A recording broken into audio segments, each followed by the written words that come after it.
कबीर जी को मानने वाली दोनों कम्युनिटी होती थी। ये एक अलग सिस्टम आ गया। खान पान बिगड़ने से वासनाएं बढ़ चुकी है, इच्छाएं बढ़ चुकी जी, है। जी। अब उसको रोकने का कोई उपाय नहीं है, कानून से उसको हम रोक नहीं सकते। तो उस विषय में थोड़ा बताइए कि भाई वो किसी कास्टिज्म पे आधारित नहीं थे। उनका एक ज्ञान था, एक सर्वोच्च ज्ञान था, एक परमेश्वर परमपिता एक था। आप सोचते होंगे दूसरे धर्म में जाके बचाओगे तो कोई नहीं बचाने वाला। वो उनकी सोच ही गड़बड़ है। वो अपने घर के ही नहीं होते। वो सभी के सभी की सोच जो है बदली हुई है। ऐसे इंसान इस धरती पर बहुत ज़्यादा है। जी, जी, जी, बिल्कुल, बिल्कुल। नमस्कार दोस्तों, मैं मनीष पंडित आप सभी लोगों का स्वागत करता हूं वरेनियम टॉक्स के आज के एपिसोड में। और आज हमारे साथ मौजूद हैं भारत भूषण महंत डॉक्टर श्री नानक दास जी महाराज। सर प्रणाम। सबसे पहले तो मैं आपको बहुत बहुत धन्यवाद देना चाहूँगा कि आपने मेरे को यहाँ बैठाया, मान सम्मान दिया और आपने मेरे से कुछ पूछा। नहीं, हमारे साधु संतों से कौन पूछता है। हम जंगलों में रहते हैं, पहाड़ों में रहते हैं। वैसे हम राजस्थान की वीर भूमि है नागौर। नागौर जिले की जायल विधानसभा क्षेत्र लगता है। जी, जी। और बड़ी खाटू की पहाड़ी के ऊपर हमारी कुटिया है और वहाँ पर हम रह कर के साधना तपस्या करते हुए यहाँ तक पहुँचे हैं। और बड़े लंबे समय से हम साधक रहे। हमारे गुरुजी के सानिध्य में हमने ये सब कुछ सीखा है। मैं जब 10 साल का था तब मैं गुरुजी के साथ चला गया था और उसके बाद में मैंने आज तक चाय नहीं पिया। मैंने चाय पी ही नहीं, मेरे को याद ही नहीं है। चाय, बीड़ी, पूड़ी, गुटखा उटका फुटका कुछ भी नहीं। हमने हमारा जीवन को अलग ढाला। हमारे गुरुजी से बहुत अच्छे संस्कार मिले और पूज्य गुरुदेव भी बहुत अच्छे महान पुरुष थे, सिद्ध पुरुष थे। और सदगुरु भोलाराम जी महाराज की परंपरा में हम दीक्षित हैं। सदगुरु कबीर साहब की परंपरा में कबीर अनुयायी हम कहलाते हैं। राजस्थान में हमारे कम से कम गुरु भाई साधु संत 200-250 लोग हैं जो देश हित में, राष्ट्र हित में, समाज सुधारने के लिए कार्य करते हैं।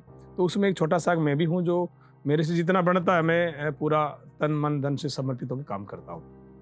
सर ये जो मोटिवेशन है इस समाज के लिए काम करने का, या जो ये तपस्या ही होती है, मेरे हिसाब में इसे तपस्या ही मानता हूँ, ये मोटिवेशन कहाँ से आता है सर? ये मोटिवेशन के लिए लोग तो ढूंढते फिरते हैं कि भाई हमारे को कोई सिखाए। लेकिन जब हम एकांत में बैठते हैं, ध्यान में बैठते हैं, साधना में बैठते हैं तो ऑटोमेटिक ही अंदर से स्फुरना फूटती है। जी, जी। उठानी नहीं पड़ती है, वो खोलना नहीं पड़ता। जब एक मार्ग पर चल देते हैं तो उसका निश्चित फल मिलता है। अपने आप ही अंदर से आवाज आती है। जैसे गीता में आता है कि भाई पूछते हैं कि मैं कौन हूँ, तो अपने आप आवाज आएगी मैं एक आत्मा हूँ। वैसे ही हम अच्छा कार्य करने के लिए पॉजिटिव सोच लेके हमेशा रहते हैं। हम कभी नेगेटिव नहीं सोचते। जी। चाहे कोई भी जाति का, कोई भी धर्म, हमारे घर में, कुटिया में, मंदिर में सांप आ गया, बिच्छू आ गया तो हम उसको मारेंगे नहीं कभी भी। हम उसके साथ भी इतना प्रेम करते हैं कि उसको भी बोलते हैं यार थोड़ा सा हमें भी जगह दे दीजिए। तो वो बेचारा रात भर घूम कर फिर वापस चला जाता है। मैं जिस जगह रहता हूँ वहाँ पर सांप बिच्छू बहुत है। जी, जी, लेकिन जी। आज तक मेरे को सांप बिच्छू ने नहीं काटा। और वो नहीं काटने का कारण ये है कि मैं उनसे बहुत स्नेह करता हूँ, बहुत प्यार करता हूँ। मेरे दिल में ये है कि ये बेचारा कितना परेशान हो रहा है, भगवान ने इसको कैसी सजा दी है, ये बेचारा रेंग रहा है, घूम रहा है, अब क्या करेंगे, कुछ नहीं कर सकते। मेरे को दया आती है उसको देख के। तो इसीलिए मैं अंदर बैठता हूँ। एकांत मेरे को बहुत ज़्यादा पसंद है। पब्लिक में कभी कभी आते हैं, जनता के बीच में आते हैं तो हमें अच्छा लगता है, क्योंकि हम यदि जनता के बीच में आके सत्य उपदेश नहीं देंगे तो कौन देगा। जी, जी, जी। तो हमें आना भी चाहिए, आना भी पड़ता है। और एकांत में बैठते हैं तो हमें बहुत खुशी और आनंद आता है। एकांत में बैठने से हमें वो स्फुरना फूटती अपने आप भाव प्रकट होता है जी, कि हमें कुछ राष्ट्र के लिए, देश के लिए, समाज के लिए, मानवता के लिए करना चाहिए। और हमारे से जो बनता है हम खूब करने की कोशिश करते हैं। हम तो ये सोचते हैं कि आज मरे कल कब आए, तो मरने से पहले अभी जो करना है कर लो, फिर मर जाएंगे, पता नहीं जिंदगी वापस आए कि नहीं आए। इसीलिए हमारे सदगुरु कबीर साहब की वाणियों को, साखियों को, शब्दों को हम पढ़ करके इस कलयुग में हम जी रहे हैं, लोगों को शिक्षा दे रहे हैं, बता रहे हैं। तो लोग भी सोचते हैं महाराज जी आप कैसे ज़िंदगी जीते हो, क्या खाते हो, क्या पीते हो। कुछ नहीं खाते पीते, हम तो जो हमें को दाल रोटी मिल गया वो खा लेते हैं। जो भोजन मतलब ये नहीं है गलत भोजन मिल गया, मांसाहारी हो गया, नहीं, ऐसे नहीं, वो जो आपके अनुरूप है, जो आप खाते हैं, वो जो मिलता है सादा भोजन उच्च विचार। देखिए ये हमारे महात्मा गांधी जी ने भी कहा था कि सादा भोजन उच्च विचार है। तो उच्च विचार कब आएगा? जब हम भोजन सात्विक करेंगे, लुका सूखा भोजन करेंगे तो हमारे अंदर वो भाव प्रकट होगा। हम ज़्यादा चटपटे खाएंगे, ये एगी मैगी खाएंगे, शरीर बीमार होगा, मन गंदा हो जाएगा, मन मेला हो जाएगा, विचार गंदे होंगे, सोच गंदी हो जाएगी, हम कुछ नहीं कर पाएंगे, बीमार हो जाएंगे हर जगह से दर्द का। अभी जैसे मैं 50 साल का होने जा रहा हूँ, अभी मेरे को कहीं दर्द, कुछ बीमारी नहीं है। कोई बीमारी नहीं मेरे पास में, बिल्कुल स्वस्थ हूँ, मेरा पेट भी बाहर नहीं ये आया। उसी अच्छे खान पान का असर है। और खान पान अच्छे मतलब बादाम काजू नहीं खाते, हम दाल रोटी, मूंग की दाल, सूखी रोटी खा के खाते हैं, तो हमारे विचार अच्छा आता है और हमें काम करने की प्रेरणा मिलती है। आप मूल निवासी राजस्थान के ही हैं? हम मूल निवासी राजस्थान के ही हैं, एक गांव में गरीब परिवार से हैं और हमारे माता पिता खान में पत्थरों का मजदूरी करके वो हमारे को पाल पोस के बड़ा किया और पढ़ाया लिखाया। जी जी। मैंने अजमेर पढ़ाई किया, नागौर पढ़ाई किया, यहाँ किया, अभी मैं पढ़ाई कर ही रहा हूँ अभी तक, समझो आप। सर, जो बचपन जो आपका रहा, आपने अलग अलग जगह शिक्षा ली, आप वहाँ से हैं, तो बचपन आपका बचपन का जो आपका एनवायरनमेंट था, जो माहौल था आपका, वो कैसा रहा? हाँ, ये बहुत अच्छी बात पूछी आपने। जी जी।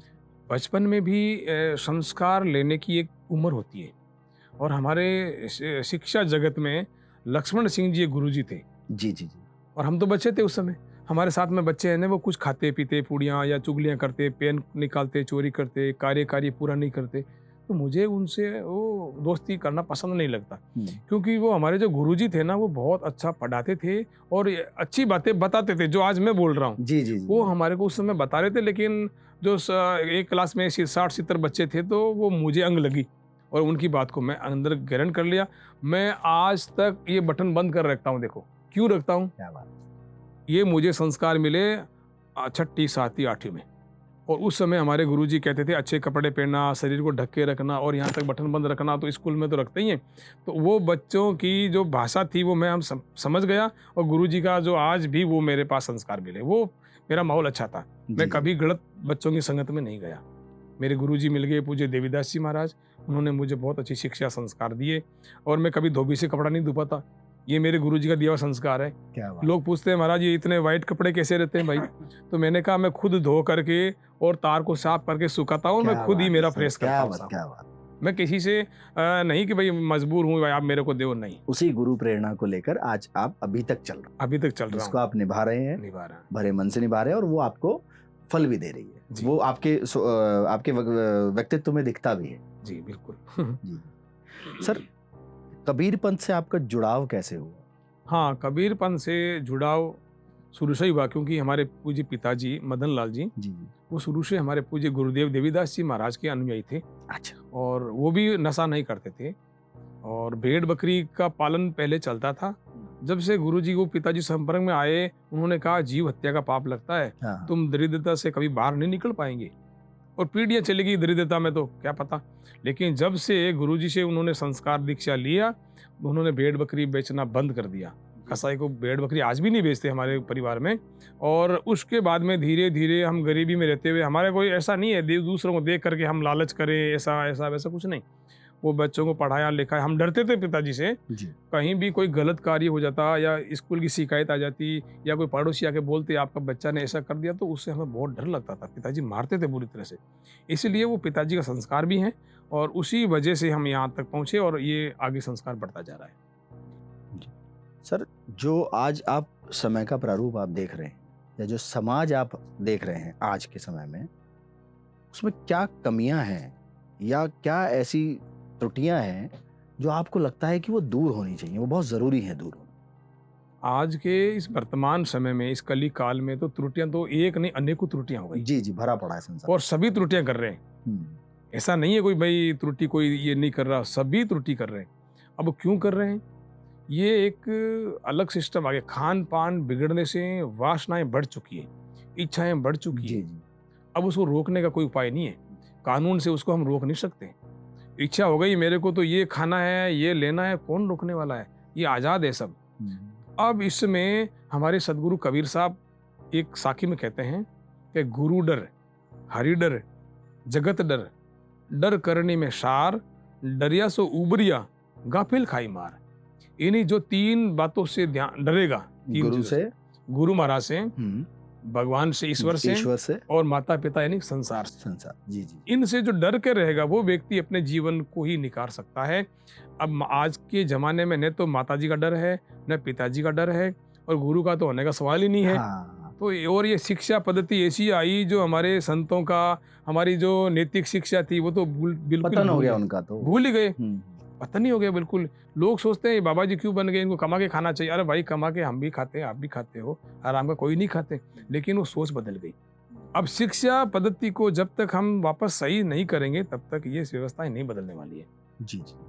और जो ये आधुनिक भारत है, यदि हम आधुनिक भारत की बात की जाए तो इसमें कबीर पंथ का क्या योगदान है?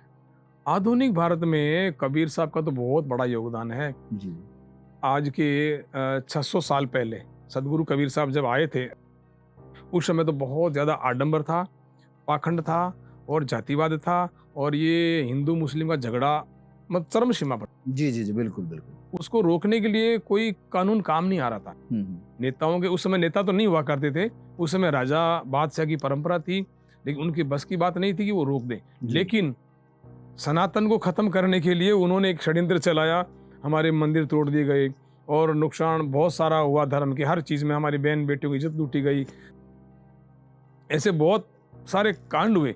लेकिन उस जमाने में सदगुरु कबीर साहब आकर के और भारत का नव निर्माण करने का कार्य किया। जी वो आकर के बाजार में खड़े होकर के बोले, कबीर खड़े बाजार में सबकी मांगे खेर, ना ना कहूं से दोस्ती ना कहूं से बैर। क्या बात। उन्होंने पहली साखी यही बोली, जी जी मैंने तो हिंदू की बात करूंगा, ना मुसलमान की बात करूंगा, मैं राष्ट्र की बात करूंगा, देश की बात करूंगा, मानवता की बात करूंगा, और जो ये आप कर रहे हो ये गलत कर रहे हो। ये कबीर साहब डंके की चोट उन्होंने बोला और आडंबर को उन्होंने मिटाने का प्रयास किया।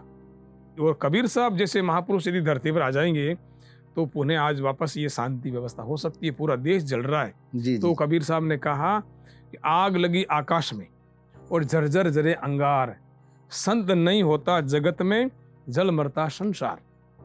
ये संसार जल के भस्म हो जाएगा। ये आधुनिक जमाने की जो देख रहे हैं ना लीलाएं, यदि संत ना हो, संत नहीं होएंगे तो जड़ के भस्म हो जाएंगे। आज भाई भाई का झगड़ा चल रहा है, कौन बिठाने वाला है? कानून तो खुद एक का सपोर्ट कर रहा है, एक को जेल में डाल रहा है, एक को बाहर निकाल रहा है। क्या करेगा कानून? जी जी जी। कानून कुछ नहीं कर रहा। जब तक दिमाग को ठीक नहीं करेंगे, मन मस्तिष्क को ठीक नहीं करेंगे तो होगा नहीं। तो वो ठीक करने के लिए संत हो सकते हैं। ईसा मसीह आए तो भारत में आए, वो भारत में आकर के यहाँ की शिक्षा पद्धति और यहाँ का संस्कार लेके विदेश में जाकर के उन्होंने सीखा और वहाँ जाकर के उपदेश दिया। लोगों ने कहा तुम क्या कर रहे हो ये? अरे उन्होंने कहा मैं सही कर रहा हूँ। लाखों हजारों लोग बोल रहे नहीं नहीं आप गलत कर रहे हो, लेकिन फिर भी उन्होंने कहा नहीं मैं सही कर रहा हूँ, क्योंकि यहाँ के भारत विश्व गुरु रहा और यहाँ का संस्कार लेके गए। और आखिरी में उन्होंने कहा कि नहीं आप गलत कर रहे हैं, तो सूली पर चढ़ा दिया गया उनको। सूली पर चढ़ाने के बाद में भी ईसा मसीह यही भारत का संस्कार बोल रहे हैं, हे ईश्वर, हे प्रभु, इनको माफ कर देना, ये मेरे को जानते नहीं है। ये जानते नहीं कि क्या कर रहे हैं, ये क्या कर रहे हैं, ये मेरे को नहीं जानते, इसलिए इनको माफ कर देना। ऐसे करके उन्होंने परम सिद्धि को प्राप्त किया है। तो भारत का संस्कार हमारे अंदर होना चाहिए और शिक्षा पद्धति को बदल करके पुनः भारत को विश्व गुरु बनाने के लिए हमें अच्छे कार्य करने पड़ेंगे। संतों को आगे लाना ही पड़ेगा। संत पाखंडी नहीं, ये भी चक्कर पड़ता है। संत कोई नशा कर रहा है, कोई शराब पी रहा है, वो संत नहीं। इस संत के भेष में कितने सारे आडंबरी बन करके और सनातन को बदनाम करने का काम भी कर रहे हैं। जी जी जी जी। ये भी अभी इस पर कानून कोई बना हुआ नहीं है अभी तक। भाई ये संत वो संत, चोड़ा पहन लिया और संत हो गए। आम पब्लिक उस पर भरोसा करती है, फिर वो धोखाबाज निकलते हैं, फिर लोग दुखी होते हैं। अब क्या करेंगे? समय आएगा जरूर, इस पर मंथन चल रहा है कि भाई संत कौन होगा, कैसा होगा। संत की परीक्षा होनी चाहिए, संत के पास में ये विचारधारा होनी चाहिए, संत का ये कार्य होना चाहिए। अब संत का कार्य क्या? संत तो एक जगह बैठ गए और 5 स्टार बना के बैठ गए, उनको दुनिया से मतलब ही नहीं है, और फिर बोलते हम तो संत है, हमारा मान सम्मान करो। तो तुम भाई करता क्या समाज के लिए? तो इस तरह से अच्छे संतों की आवश्यकता है जो निर्भीक होकर के ज्ञान की बात करें, आडंबर पाखंड मिटाने की बात करें और संस्कारों की बात करें। ऐसे संतों की पुनः आवश्यकता है। जी जी जी। कबीर जी को मानने वाली दोनों कम्युनिटी होती थी, चाहे उसमें हिंदू हो या मुस्लिम हो। और कबीर जी ने कभी भी ऐसा सोच एक पर्टिकुलर किसी कास्ट को लेके या पर्टिकुलर किसी धर्म को लेके कभी कोई ऐसा वक्तव्य नहीं दिया। उनके लिए सब बराबर थे और वो जनभावना चाहे कैसी भी रही हो, वो बात वो कहते थे जो सही होती थी, चाहे वो हिंदू के लिए हो चाहे वो मुस्लिम के लिए हो। उन्होंने गलत भी बोला, अगर जो चीज़ गलत उनको दिखाई दी, जैसे उन्होंने कहा भाई हरि पूजे यदि भगवान मिले तो मैं कंकर पत्थर जोड़ के मस्ती मैं दी चुनाई। तो वो उनके विषय में कहा गया। तो ऐसे ही उन्होंने मुस्लिम समुदाय के लिए भी कुछ कहा।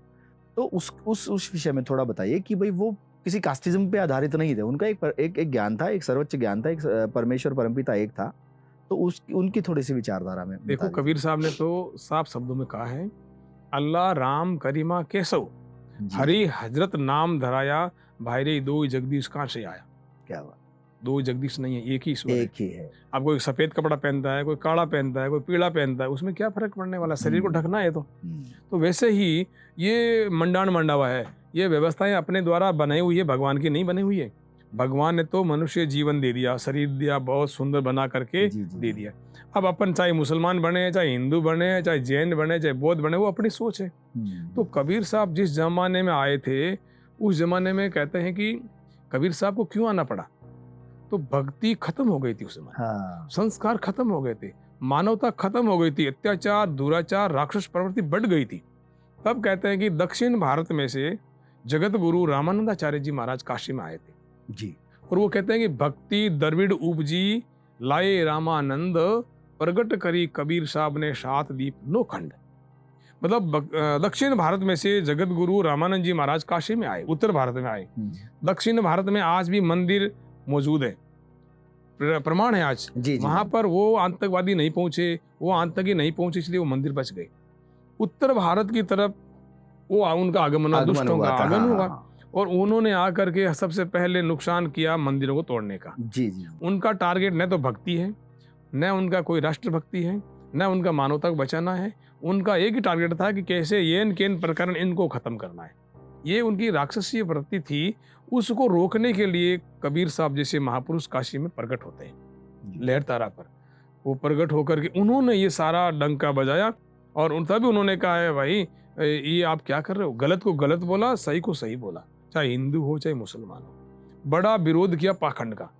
इतना पाखंड का विरोध करने वाले पहले संत हैं, और निर्गुण भक्ति धारा की बात करने वाले भी पहले संत हैं। हाँ। इनकी निर्गुण की बात कोई करते ही नहीं। अब आडंबर है, आस्था है, जैसे ये कप है, मैं चाहूं तो इसमें भगवान प्रकट कर सकता हूं, मेरी आस्था ही इसमें प्रकट होगी, न कि ये तो निर्जीव है। लेकिन उन्होंने क्या किया पाखंडियों ने, कि बस तिलक छापा लगा करके पूरा सिस्टम बिगाड़ दिया। अब लोग ने वो बीड़ी भी पी रहा है, शराब पी रहा है, चोरी कर रहा है, माँ को घर से बाहर निकाल रहा है, मंदिर में जाके घंटी बजा रहा है। ये पाखंडी तो पूरा है। इनका कबीर साहब ने विरोध किया।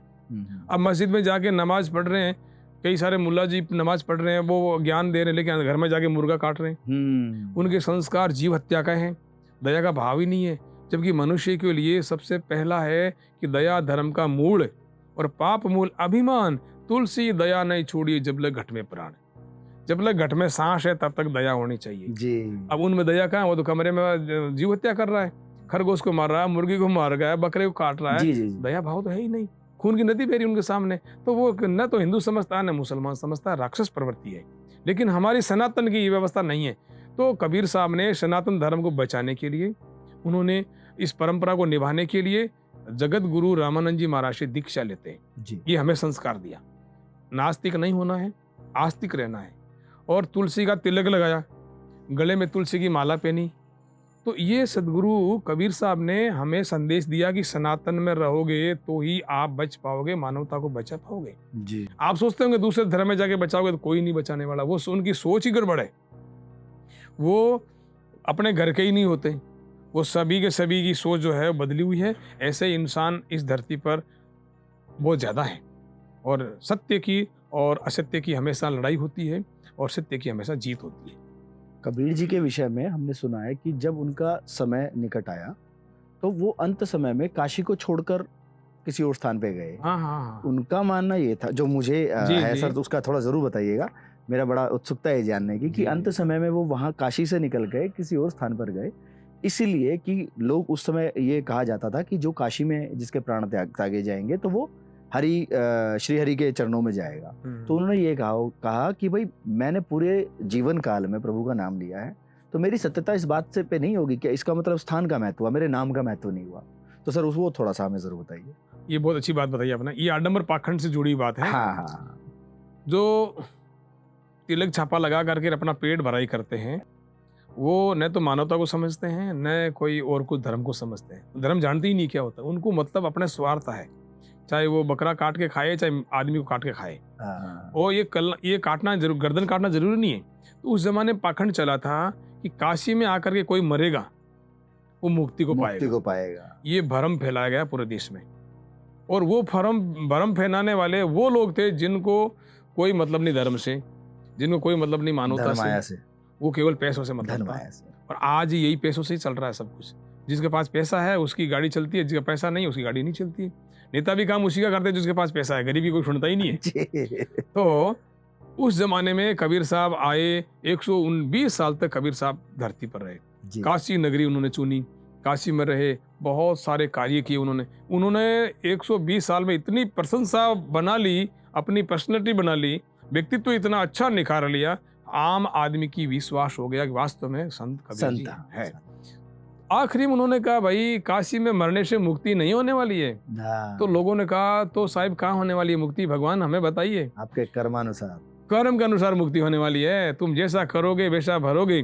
तब कबीर साहब ने कहा कबीर तेरी झोपड़ी गल कटियन के पास, जो करेगा सो भरेगा, तू क्यों भया उदास। जब अपन भगवान के नाम की महिमा को नहीं जानते, यदि पाप कर्म करके काशी में मरेगा, मुक्ति को पा लेगा, तो धर्म कौन करेगा, तपस्या कौन करेगा, साधना कौन करेगा, मेडिटेशन कौन करेगा और अच्छे कार्य कौन करेगा। सब पापी बन जाएंगे और काशी में मरे जाएंगे और बोलेंगे हमारी मुक्ति हो जाएगी। इस आडंबर को मिटने के लिए कबीर साहब के साथ में काशी नरेश वीर सिंह जी राजा, जी जी, दिल्ली के बादशाह, शेख तकी पीर और सिकंदर लोदी और बड़े बड़े बांधवगढ़ के राम सिंह जी नरेश राजा, ऐसे हजारों संख्या में उनके अनुयायी लेकर के वो मगहर में पहुंचे। और मगहर में ये अंधविश्वास था कि मगहर में जो मरेगा वो गद्दर की जो नहीं जाएगा। मगर एक स्थान का, हाँ, मगहर एक स्थान का नाम है, गोरखपुर के पास में है, शायद 30 किलोमीटर दूर है। वहाँ आमी नदी चलती है। तो वहाँ पर भी भ्रम फैला हुआ था कि वहाँ पर जो मरेगा वो गद्दा बढ़ेगा, नरक में जाएगा। अरे तो कबीर साहब ने कहा भाई तुम्हारे तो जहाँ जाए वहाँ उल्टा ही उल्टा काम किया हुआ सब। तो कबीर साहब काशी छोड़ के मगहर में गए और मगहर में जाकर बोला कि मैं देखता हूँ मैं क्या बनता हूँ, मैं जा रहा हूँ वहाँ पर। लोगों ने कहा आप तो इतने महान पुरुष हैं, आप तो सर्वोपरि हैं और आप कहाँ जाओगे, क्या करोगे, कोई उसका महत्व नहीं, लेकिन आपके नाम का महत्व है। जी जी। ये ज्ञान दे करके कबीर साहब काशी छोड़ के मगहर में गए और मगहर में जाकर के अंतर्ध्यान हुए। वहाँ पर उनके साथ मुसलमान भी है, हिंदू भी है। तो 120 साल तक उन्होंने प्रचार किया, धर्म का, मानवता का पाठ पढ़ाया, दया का पाठ पढ़ाया, तो लोग जुड़ गए और उन्होंने ऐसे ऐसे चमत्कार दिखाए, आज तो शायद कोई दिखा भी नहीं सकता। ऐसे ऐसे चमत्कार दिखाए। उस जमाने में डंके की चोट कबीर साहब बोल गए, कमाल कर दिया। आज कोई बोलता तो गोली से उड़ा देंगे, उड़ा देते हैं लोग। उस जमाने में बोले कबीर साहब, लेकिन किसी की हिम्मत नहीं कि कबीर साहब को कहीं मिटा दे। और कबीर साहब को मिटाने के लिए 52 कसौटी दी गई, आग में जलाने का, नदी में डुबाने का, कुएं में डालने का, देग में गर्म करके उसमें कड़ा में तेल गर्म करके उस अंदर डालने का। ऐसे 52 कसौटी रिकॉर्ड में है। वो बादशाह ने दी गई कि इसको खत्म करो, ये क्या कर रहा है, सनातन का प्रचार कर रहा है, रोको इसको। तो उनको रोकने के लिए 52 कसौटी दी, लेकिन कबीर साहब का कहीं बाल बांका नहीं हुआ। तब कहा जाको रखे साइया मार सके न कोई, बालन बांका कर सके जे जग बेरी होई। तुम संसार एक तरफ आ जाओ, मैं एक तरफ हूँ और मेरे साथ मेरा ईश्वर, मेरा भगवान खड़ा है, तो आप मेरा बाल भी बांका नहीं कर सकते, जैसे प्रहलाद जी के साथ हुआ वैसे कबीर साहब के साथ हुआ। और कबीर साहब वहाँ जा करके मगहर में सभी शिष्यों के साथ बैठ गए और बोला कि भाई मेरा समय हो गया, मैं तो जाने वाला हूँ जी। अच्छा ठीक है साहब पधारो। सब ने आशीर्वाद लिया, वो अपनी झोंपड़ी में चले गए। थोड़ी देर में वो उनकी पतंगा उड़ जाती है, मतलब हवा में उनकी लो चली जाती है।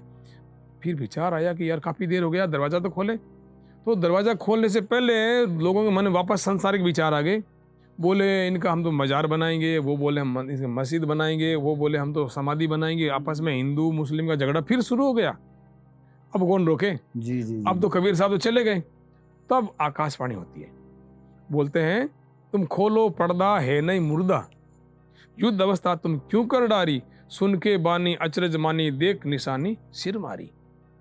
क्या बात है, आवाज आई तुम खोलो पर्दा है नहीं मुर्दा, ये माता पुड़ी क्यों कर रहे हो भाई? मेरे जाने के बाद ही तुमने शुरू कर दिया। हाँ, मेरे जाने के तुरंत बाद शुरू कर दिया। तुम्हारे को 120 साल मैंने ज्ञान दिया यार, तुम समझे ही नहीं। और नहीं समझते, इसीलिए कहा कबीर का ज्ञान अटपटा, झटपट लगे ने कोई, जो झटपट लग पड़े तो खटपट मिट जाए। कबीर को समझना, कबीर को पढ़ना आज बहुत जरूरी है।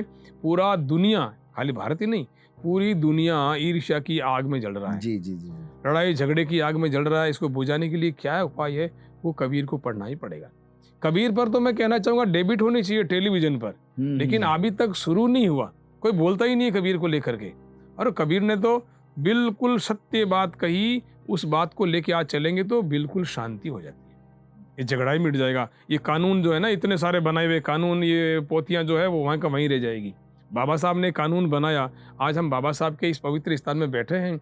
बाबा साहब ने तो व्यवस्था दी बना करके, भाई आप इस व्यवस्था में रहोगे तो आप अच्छे रहोगे, लेकिन व्यवस्था कोई मानता नहीं है। और वो जो व्यवस्था बनाने वाले वो खुद ही खराबा कर रहे हैं, तो कौन मानेगा। अब जो अच्छे लोग हैं वो बेचारे परेशान हो रहे हैं। अब अच्छे लोगों की वजह से आज ये कबीर कोहिनूर कार्यक्रम संपन्न हुआ है। जी जी। इसमें भामा साहब भी आए, समाज सेवा करने वाले भी आए, बहुत सारे लोग आए। तो इस तरह से कबीर साहब ने जो संदेश दिया है वो मानव हित में ही दिया है।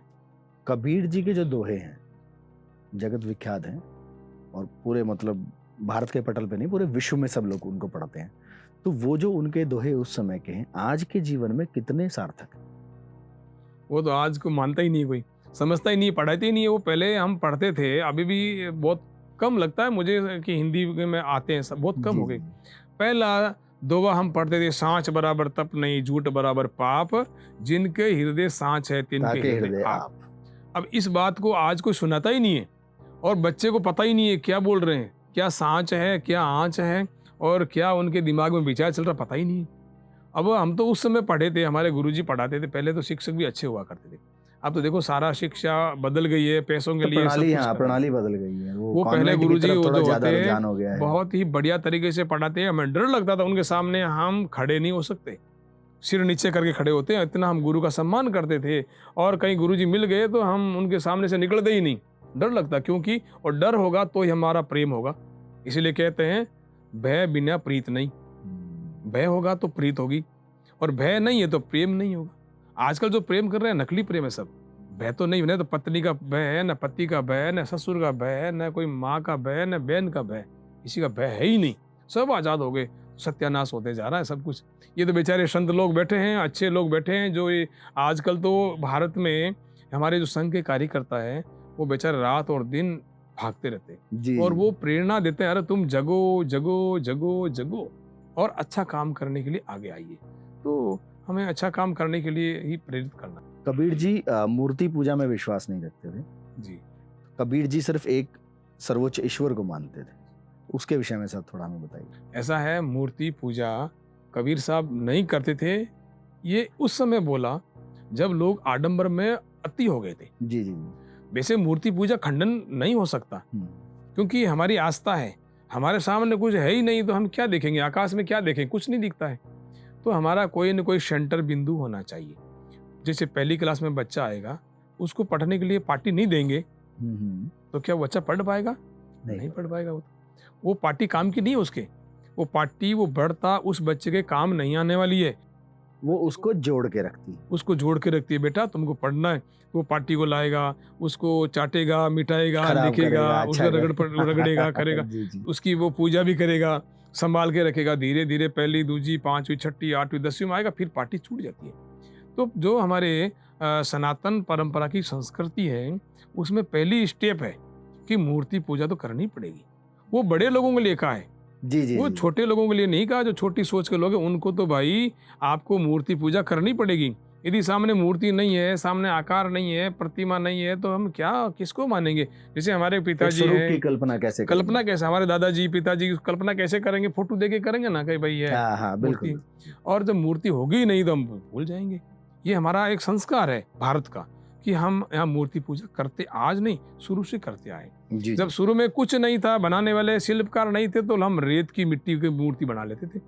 वो कोई न कोई रूप देते थे। जैसे भगवान राम जी ने जब वो लंका वो समुद्र पार किया था, तो उन्होंने एक रूप बनाया, भगवान का रूप बनाया। उन्होंने छोटा सा रेत का टीला बना करके और भगवान की पूजा कर ली। शिवलिंग, हाँ, शिवलिंग बनाया, रामेश्वरम जहाँ स्थान है। रामेश्वरम स्थापित किया। तो ऐसे ही कार्य शुरू से होता आया है, तो हम करेंगे तभी सक्सेस होंगे, नहीं तो नहीं हो सकता। अब जैसे मान लो मैं जहाँ रहता हूँ, मेरे आश्रम में सदगुरु कबीर साहब की फोटो मिलेगी, वो मूर्ति जैसी है।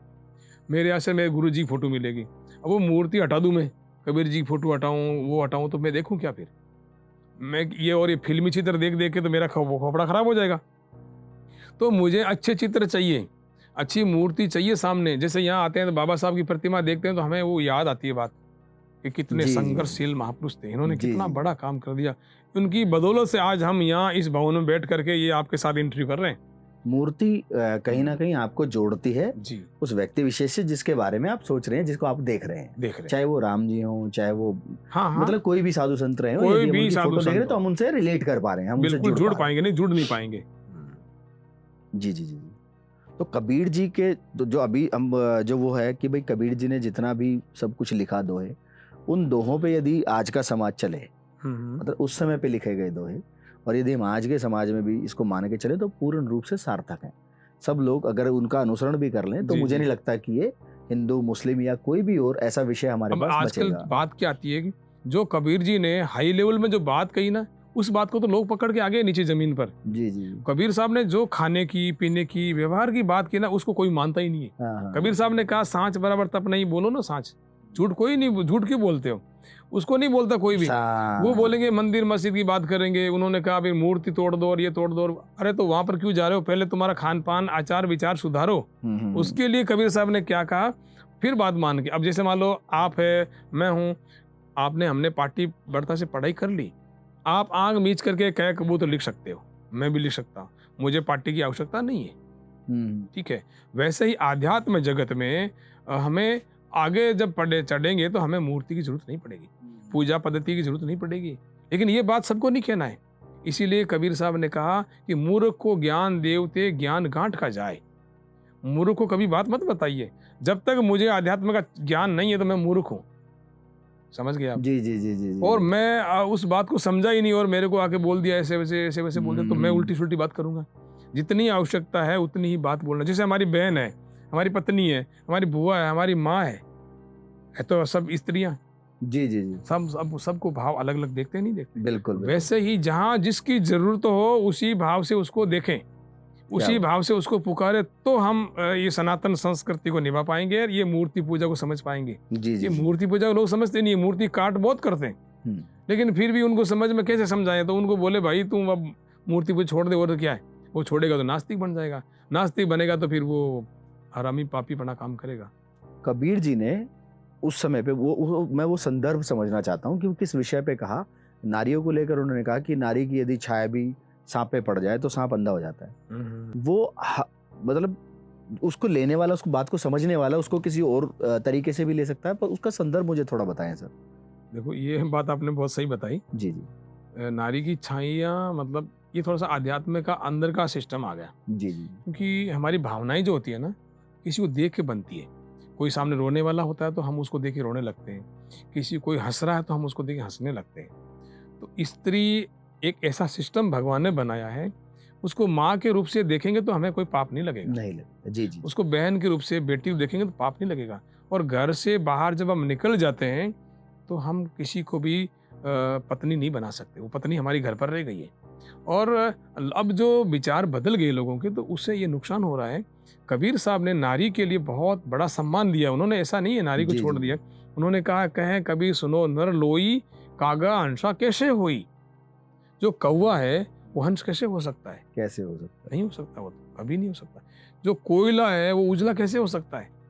उसका प्रारूप ही वैसा है, उसका तो स्वरूप हो ही ही नहीं वैसा है। सकता। हाँ, हाँ। तो नारी है, नारी तो हमारे जननी है और नारी से ही तो हम आए। कबीर साहब ने तो बहुत नारी का सम्मान किया है। लेकिन नारी का ये जो आपने कहा ना सांप वाली, ये अलग चीज़ है। नारी 4 दिन ऋतु स्त्राव में आती है, जी, जी। चाहे माँ बहन बेटी कोई कोई भी हो। उस दरमियान उसके अंदर भाव बदलता है, उसके अंदर दूसरी सिस्टम चालू हो जाता है। और ये अच्छे संत लोग बोलते हैं, अच्छे लोग बोलते हैं, ये समझने वाले समझते, हर एक नहीं समझते। जी, जी, जी, जी। उस दरमियान उस माँ बहन बेटी से दूर रहना चाहिए।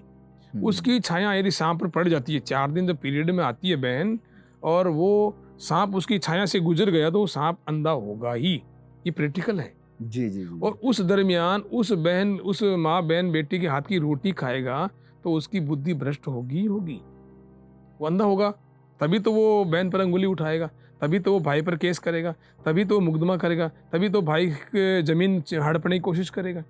तो उस 4 दिन के पीरियड में उससे बच के रहने के लिए कबीर साहब निर्देश देते हैं।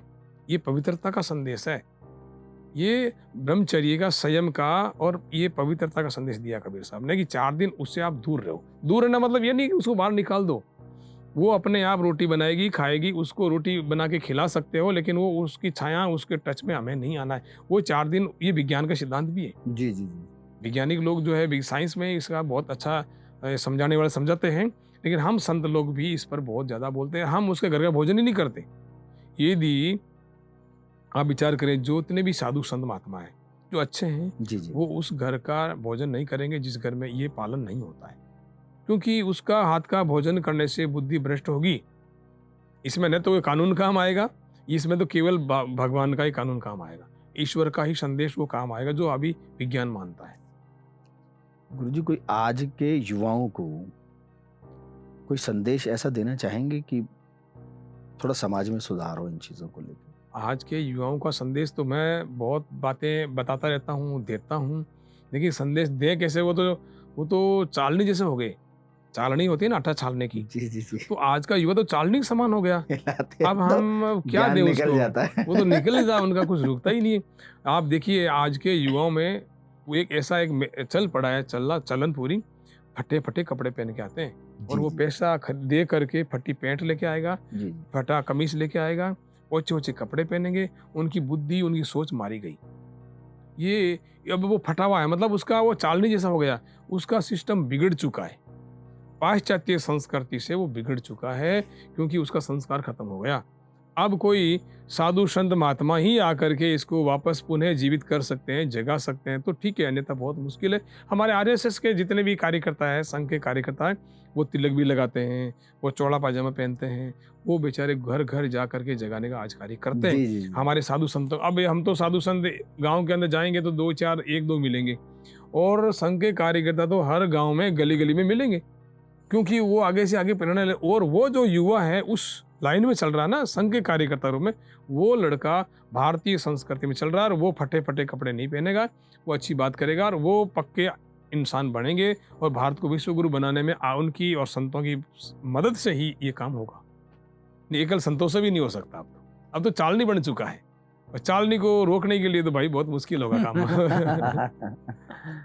अब नशे की प्रवृत्ति हो गई, जी, जी, जी। अब नशे की प्रवृत्ति हो गई, अब टेंशन ज़्यादा हो गई।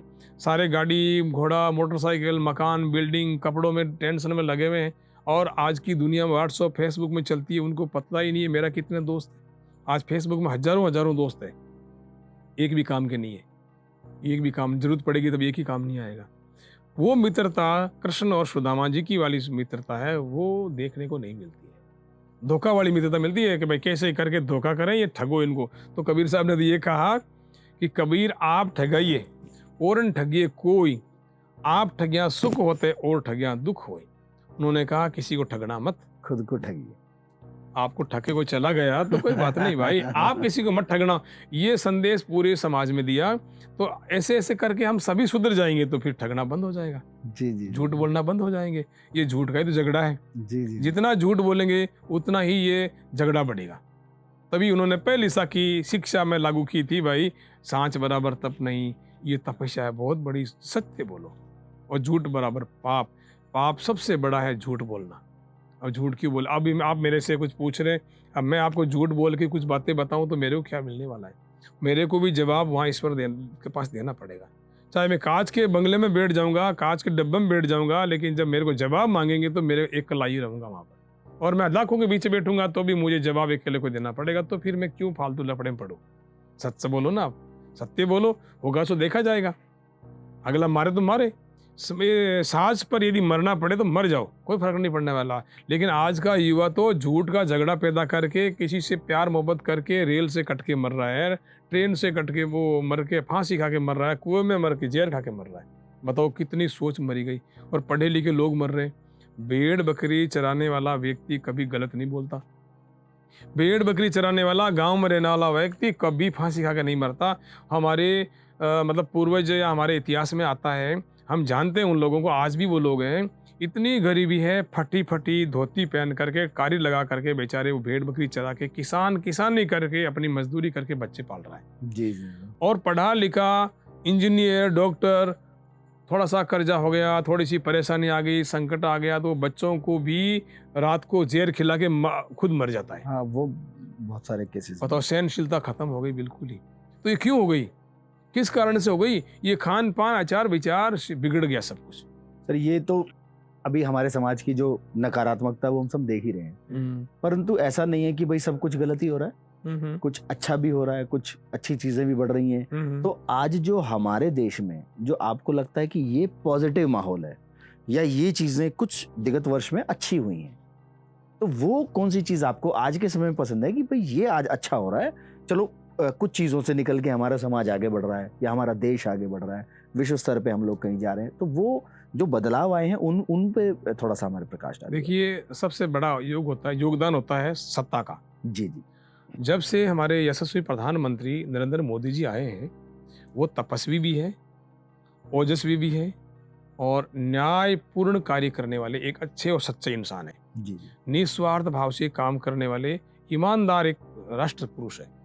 जब से उन्होंने सत्ता संभाली है, तब से ये प्रेरणा सबको मिल रही है और सब लोग उनको देख देख करके सीख रहे हैं, यार हमको भी अच्छा कार्य करना चाहिए। जी जी। जिस प्रकार से आज पूरे विश्व पटल पर नरेंद्र मोदी जी का नाम रोशन हो रहा है, वो कितने पढ़े कितने नहीं पढ़े उससे कोई मतलब नहीं है। कबीर साहब ही नहीं पढ़े थे, मीराबाई, फूलाबाई, कर्माबाई, रानाबाई, दादू जी महाराज, रजब जी महाराज कहाँ पढ़े थे? जी जी जी। धन्ना जी, पीपा जी कहाँ पढ़ के आए थे? आज दुनिया में नाम चलता है उनका, उनके चरणों में लोग झुकते हैं। जी। तो मोदी जी कितने पढ़े कितने नहीं पढ़े उस पर हमें नहीं करना है, लेकिन मोदी जी कर क्या रहे हैं, वो बोल क्या रहे हैं, वो दुनिया के लोग उनके चरणों में झुक रहे हैं, तो उनकी तपस्या है और इस तपस्या की बदौलत से ही हम आगे बढ़ रहे हैं। और वर्तमान समय में तो हमें मोदी जैसे महापुरुष, राष्ट्र पुरुष से प्रेरणा लेनी चाहिए। हम घर में रहकर भी बहुत बड़ा कार्य कर सकते हैं, हमारे घर को भी हम बहुत बड़ा हरा भरा बगीचा बना सकते हैं। यदि अच्छा काम करेंगे तो होगा, नहीं तो बहुत मुश्किल हो जाएगा। कुछ वर्षों में आपने क्या बदलाव देखा, अच्छा जो बदलाव देखा आपने कि भाई इस समय में अभी हमें लगता है कि भाई आज भारतवर्ष इस अच्छाई की ओर बढ़ रहा है या पर्टिकुलर किसी क्षेत्र में आगे बढ़ रहा है? अब देखो, शिक्षा के क्षेत्र में देखा जाए तो शिक्षा के क्षेत्र में भारत बहुत आगे बढ़ रहा है। जैसे कोरोना काल आया, जी। कोरोना काल में हमारे साइंटिस्टों ने इतना मतलब सुपर फास्ट के रूप में एक टीका तैयार किया और पूरी दुनिया को इलाज करके और सब कुछ ठीक कर दिया। जी जी। ये एक शिक्षा का तो है। और चंद्रयान जो अभी चांद पर गया, क्या बात। पूरी दुनिया को हिला जी, के रख जी, दिया। जी, जी, दुनिया देख रही है कि ये क्या हो रहा है, क्या हो रहा है।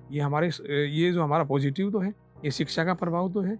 ऐसे बहुत सारे कार्य हो रहे हैं जो आज देश में हो रहा है।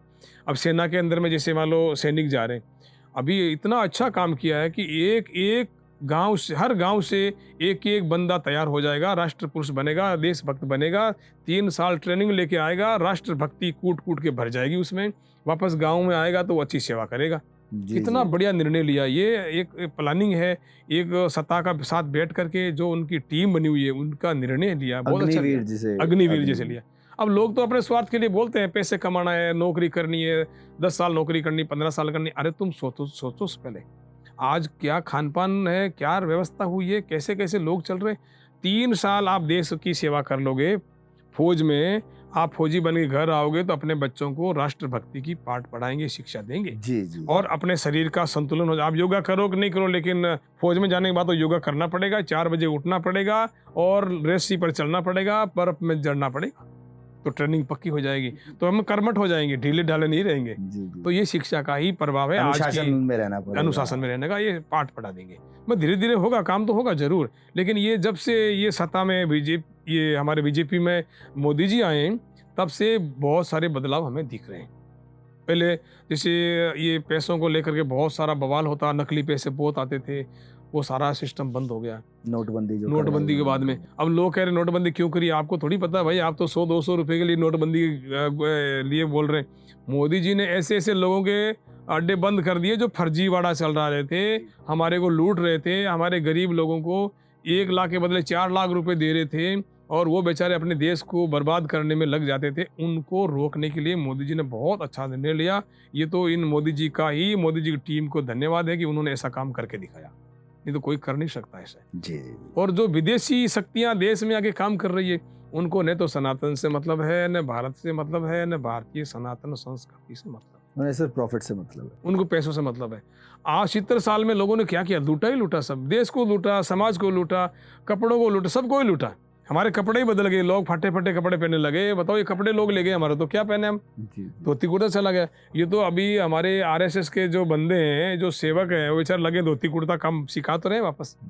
मोदी जी अभी हमारे आचार्य प्रमोद कृष्ण जी महाराज जी हैं, जी जी जी जी कल के पीठाधीश्वर, जी हाँ, उन्होंने बहुत भी चर्चित है, डेबिट पर बहुत आते हैं और उनका बहुत अच्छा व्याख्यान होता है। उनके वहाँ पर अभी कार्यक्रम हुआ था, कल की धाम का शिलान्यास जी हुआ जी था। जी हाँ, शिलान्यास मोदी हुआ था, जी उसमें वहाँ पर मोदी जी आए थे, थे हमारे उसमें। यशस्वी संत शिरोमणि हमारे आदित्यनाथ योगी जी भी आए जी थे। जी जी मैं भी वहाँ पर था, हजारों हजारों संत थे, लाखों वहाँ पर पब्लिक थी।